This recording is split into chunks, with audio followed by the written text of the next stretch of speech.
सुनो सुनो भाई सुनो सुनो, ध्यान लगा कर सुनो सुनो। आज यहाँ पर क्या होगा? नाटक होगा, नाटक होगा। गधा सियार को देखकर पूछता है, अरे सियार भाई, तुम यहाँ क्या कर रहे हो? यहाँ पे अच्छा होता है पढ़ाई, मैम अच्छे से पढ़ाती है, एक्टिंग करके हम लोग को सारा चीज़ समझ आ जाता है।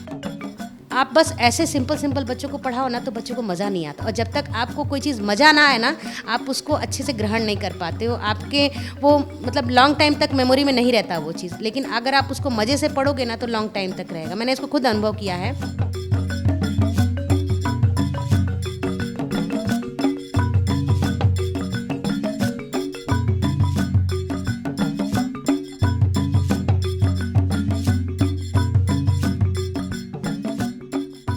गधे ने कहा, अरे सियार भाई, मुझे तो गाना गाने का मन कर रहा है। तो सियार कहता है, अरे अरे ऐसा मत करना, तुम्हारी बेसुरी आवाज सुनकर खेत के मालिक आ जाएंगे। हमारे जो पाठ्यक्रम होता है, जो पाठ होते हैं, उसमें बहुत सारे पाठ ऐसे होते हैं जो कहानी होती है। तो बच्चों को ऐसे सिंपल कहानी सुना दो तो वो सिर्फ शायद उसको अच्छे से ग्रहण ना कर पाएँ। तो मैंने सोचा कि जो कहानी के जो पात्र हैं उसे एक्ट क्यों ना किया जाए। तो पहले कहानी सुनाते हैं और फिर उसके जो पात्र होते हैं, बच्चे ही उसके पात्र बनते हैं और उसको एक अभिनय के थ्रू हम लोग क्लास में क्रिएट करते हैं। तो इससे बच्चे कहानी को अच्छे से समझ जाते हैं, पाठ को अच्छे से समझ जाते हैं और उसको अनुभव करके भी सीखते हैं। मेरे क्लास में कुछ बच्चे हैं जो बहुत अच्छे एक्ट करते हैं, जैसे सिमरन है, अभिशिखा है, सोनाक्षी है। ये बच्चे बहुत अच्छा एक्ट करते हैं। मैम एक्टिंग से भी पढ़ाती हैं और बिना एक्टिंग से भी। मैम जैसे पढ़ने की चीज़ें और खिलाती हैं, बहुत सी गेम और स्टोरी बुक पढ़वाती हैं, सुनाती हैं कहानी। यहाँ पे आए तो हमको कुछ भी नहीं याद था, टेबल भी याद हो गया, जनवरी फरवरी सब याद हो गया हमको। हाँ, हिंदी भी अब पढ़ लेते हैं।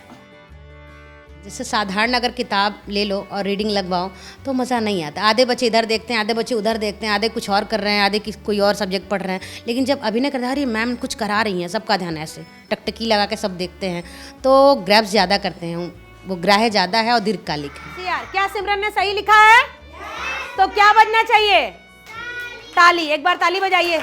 Very good. मेरी बड़ी बेटी ऑटिस्टिक है, उसे ऑटिज्म नाम की बीमारी है। तो उसका जो कम्युनिकेशन है वो गैप हो चुका है, वो बातचीत नहीं कर पाती है, वो अपनी चीज़ें कह नहीं पाती है, एक्सप्रेशन नहीं कर पाती है। मैंने अपनी बेटी को सिखाने के लिए भी ट्रेनिंग ली है। ऐसे बच्चों को सिखाने के लिए ट्रेनिंग होती है। लखनऊ जाकर के मैंने ट्रेनिंग ली है। मैं गर्मी की छुट्टी में जाती थी, लगभग 2 साल मैं गई हूँ और मैंने ट्रेनिंग किया है छुट्टियों में जाकर के।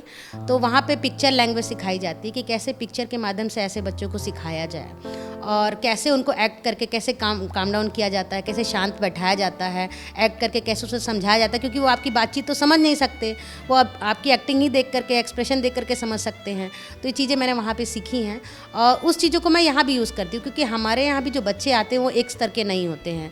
बहुत सारे बच्चों का मानसिक स्तर भी अलग अलग होता है। तो इस तरह से मुझे सिखाने में आसानी होती है।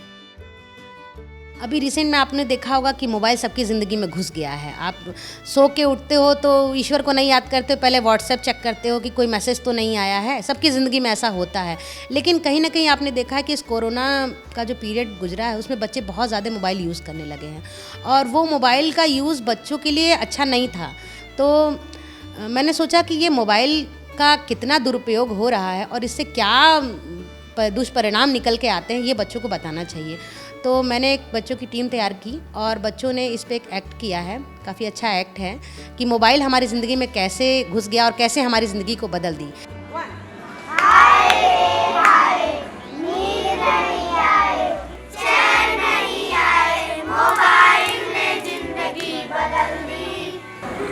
पहले हम अपने परिवार के साथ खाना खाते थे। आइए ये लो भाई रोटी खा लो, 2 भाई ये लो भाई दाल ले लो। और अब मोबाइल ही हमारा परिवार बन गया। आइए देखिए। मैं तो सबसे पहले खाने की फोटो मुझे फेसबुक में डालती है। मैं तो अपने खाने